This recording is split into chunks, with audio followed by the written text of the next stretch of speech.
We're back. I'm Hal Eisner. Thanks for joining us for Fox 11 News in Depth. Despite apparent good intentions by lawmakers, AB5, the law passed to help gig workers by designating them as employees rather than independent contractors, has, according to many, pretty much backfired for musicians and other independent creative workers.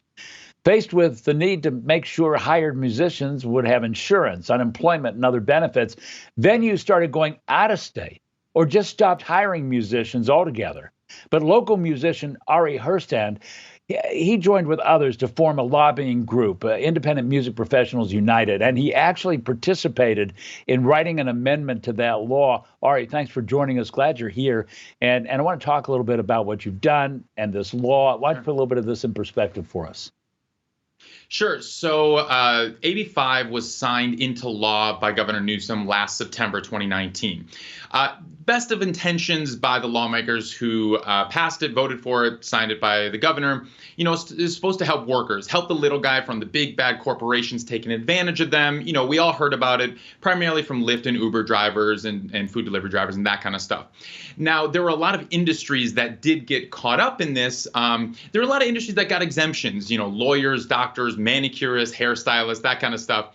The music industry, however, did not get an exemption from this law. Now, you know, it's something, if you're not really familiar with how kind of we work and how our business works, it might be a little confusing as why we this bill would not work for us. So now none of us really heard about this bill until after it was already signed into law. Now, this law went into effect January 1st of this year.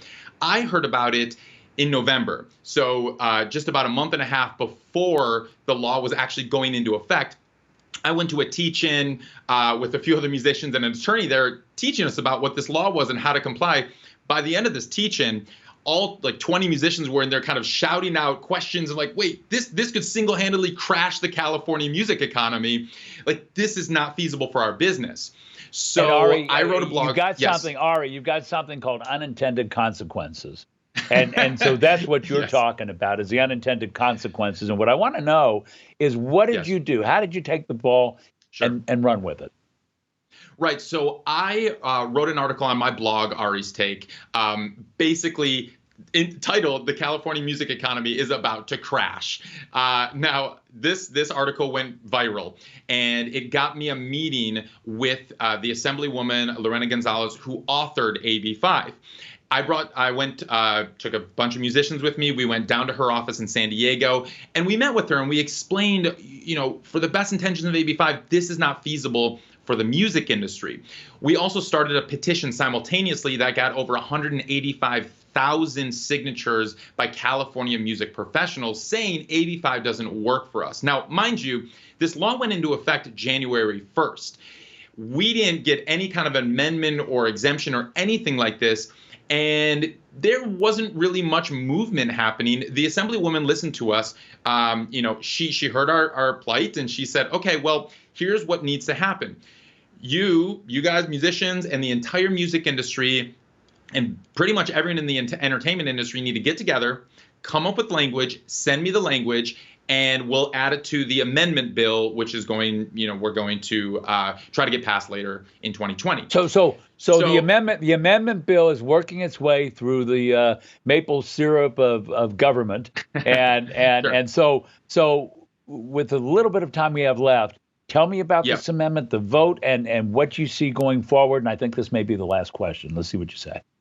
Sure. So AB2257 is the amendment. Now, throughout the first few months of 2020, I was working alongside my organization and the members with the various entertainment unions and everybody to try to hash out the language. So we finally hashed out language for to give the music industry an exemption. We submitted it to Assemblywoman Gonzalez, Assembly Leader Calderon, and now it passed. Our amendment actually passed the Assembly unanimously, which was fantastic, and is now currently in the Senate, and we're hoping it's going to pass the Senate as well. Now, this amendment is actually an urgency measure, which means that as soon as it gets signed by the governor, hopefully in the next couple weeks, it will actually go into effect immediately. So not at the start of next year like normal bills do. And it's going to be retroactive, means it's going to protect everybody who hadn't been following this law since the start of the year when it went into effect, because the law just was not feasible to follow. Yeah. All right, we only have 15 seconds left. What's it going to do? How's it going to change people's lives? Exactly. So when I play a local gig at the Hotel Cafe, when I got a backup band of 4 people, a drummer and a bassist and stuff like that, typically I could just hand them a $100 check, $200 check at the end of the night. No problem. They're contractors. For musicians, that's how we work. Now, AB5 would say you have to put that drummer on payroll, incorporate yourself, unemployment insurance, get all this insurance. And so a gig, which normally I would pay the drummer $100, is going to cost me thousands of dollars. And so fortunately, with this amendment, I'm going to be saved from that. Wow. Okay. Ari, thanks so much. We're going to keep an eye on what's going on there. Please come back and fill us in on this. Look, a musician turned into a lobbyist. Look at you. What a job. Ari, thanks so much. Ari Herstand, really appreciate you being here. We'll be back right after the break. Don't go away.